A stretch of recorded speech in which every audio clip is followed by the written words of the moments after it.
Morning, everyone. It is time for Party Scoopers, and this morning we have one scoop joining us in the studio today. Craig Robinson is here. How are you, sir? Spring break. We appreciate you spending your vacation time here with us at the desk. I feel every year that I might be the only guy in Des Moines that doesn't go on spring break. That's okay. That's okay. We have important things to discuss here. So we've noticed a constant influx of candidates making their way through our state, which, being the first in the nation, we understand why. But we've seen some big names here recently, and you're saying yes, there's a reason for that. Yeah, there is a reason. Today, there's a special election up in Cedar Falls. There is for a state Senate seat that Jeff Danielson resigned his seat a couple months ago. And this is the race to fill his Iowa Senate seat today. And so so this Democrat candidate up there, Eric Geidens, has gotten, he's been door knocking with Beto O'Rourke, Amy Klobuchar, you name them. Anybody who's in town? Anyone who comes to Iowa ends up there, and they do a campaign event. Huge and so name. It's fantastic for these Democrats. And us Republicans, we got nobody showing up.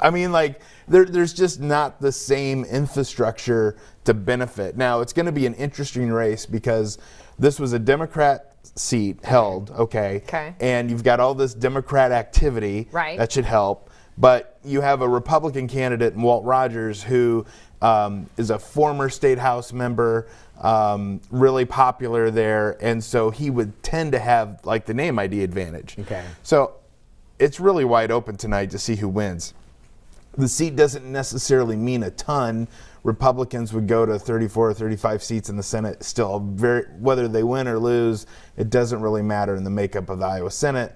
But I do think it would be an important victory for Democrats. They'd feel good about things. And they could look at how all of this activity on the Democratic side with all these candidates coming in can help them in the next election. Help their momentum. Yeah, for example, Beto O'Rourke, I know we have footage of making his way. Has Beto come and stood on this yet? Not on this desk. No. If he comes here, do you think he would stand on Probably. the desk? He loves standing and on flail tables. his arms around? Well, that's part of the shtick. That's how, if you want to go to the footage that we have, he loves he loves to stand on tables. He loves to stand on tables. Table surf. Big personality there with that individual. Loves, he loves to meet people, shake hands, listen to their issues. But yeah, he likes to say, I'm in the room, and that's his way of doing it. I have to credit their team and him as a candidate because I always watch a candidate's initial move into Iowa. How are you going to do it? What are you going to do?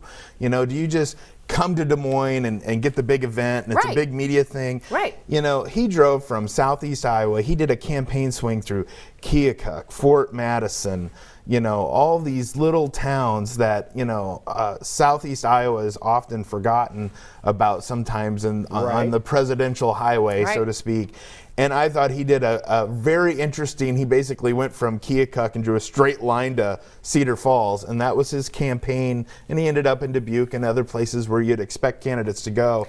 But I thought he was rewarded, and I think every presidential candidate is rewarded when they go to these small towns. They make the extra effort. You come to Des Moines, and it's it's another day that ends in Y. We see presidential candidates all the time. You show up in Mount Pleasant, you show up in Keokuk, people are going to show up because it doesn't happen every day. I don't know what to think about him. Getting a close view, it's one thing we've always heard about what he's been doing in Texas, but now that we've had a closer view at him, it's a huge energy and excitement there with him, but there's just, I don't know, I haven't quite figured him out yet. The knock on him is, does he have the policy chops? And when you look at the field, there's a lot of other Democrat candidates who are, they come from a background that gives them a lot more experience to talk about the issues, and he can relate. He's from a border community in Texas. That makes him unique a little bit. But I think that as all the pieces that you look for as a candidate, is he exciting? Can he relate to people? Can he bring some excitement, which is very important to a race? He has all of that. He raised a bunch of money out of the gate too, more than Bernie Sanders in the first day. So all those things are there. I think, can he follow it up and be a serious, thoughtful candidate? Because that's what Obama brought. He had both.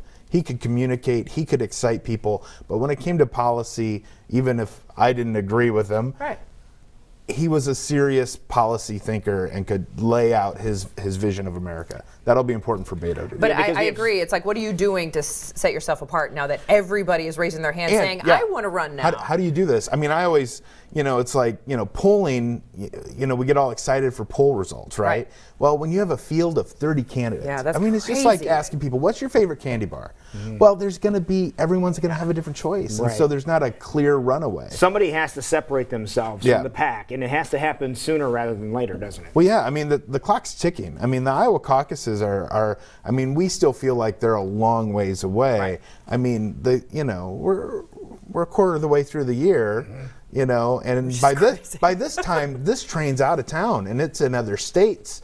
And all that. Right. I mean, so enjoy it while it's here. Now, you mentioned there hasn't been much representation on the Republican side, understandably so, because that many people are going to go against President Trump. But we do have our VP that's going to be coming through the area today for different reasons, and that's to take a peek at what's happening with all the flooding. Yeah.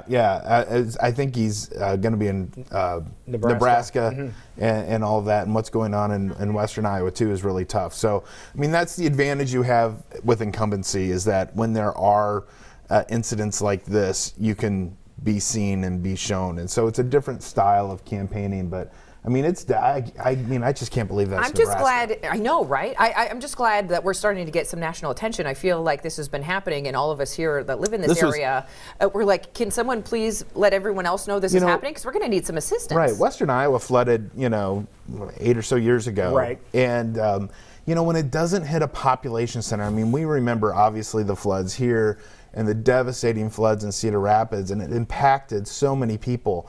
But you got to remember, when these areas flood, I mean, you're talking about farmland. These are people's livelihoods. We're looking at land, but this is their livelihood. This is, it's devastating to those people. And so while the number of people obviously isn't impacted like it would be if it hit a major city, it still has a huge economic impact to those areas, and it takes it a long time. We're talking major infrastructure rebuild in those areas. And it's taken big names like Pence to come here and take a look at it firsthand to say, something this is more serious than we initially thought. It's really difficult too, because you have the news media. There's so much going on these days, whatever. But I mean, those stories in these areas are worth covering, and those people's stories being told so that they can get the help they need is important. Okay, Jackie mentioned it a little bit earlier. Do you think, is there anybody who's even sniffing around running up against Trump? Yeah, there's a number of them. We had Jeb Bush. I don't think Jeb's going to run, but he said, look, someone should run. You've had Larry Hogan, the mayor of Maryland. I said mayor last week. I think it just rhymes. He's the governor of Maryland. He's thrown his name out as he's considering it. He's the one I think to watch, and you have some other ones too. I think there will be at least token opposition to the president. Do you think they'll step his game up at all, or is he just going to brush him off? I mean, the thing that's frustrating, you can already see it. Where someone challenges or someone hints of a challenge, and everyone's like, well, they're just in my party. Oh, they're just a bunch of liberals or moderates or whatever. Right. And that's not really fair to those candidates. So you got to break through that. And so if someone does it, I hope they run a legitimate, serious campaign that there can be some issues talked about. Really quickly. And I don't think that should scare the president. Really quickly, I know national media picks up on interesting things when it comes to our president. Why is there such a big thing against former Senator John McCain now? Well,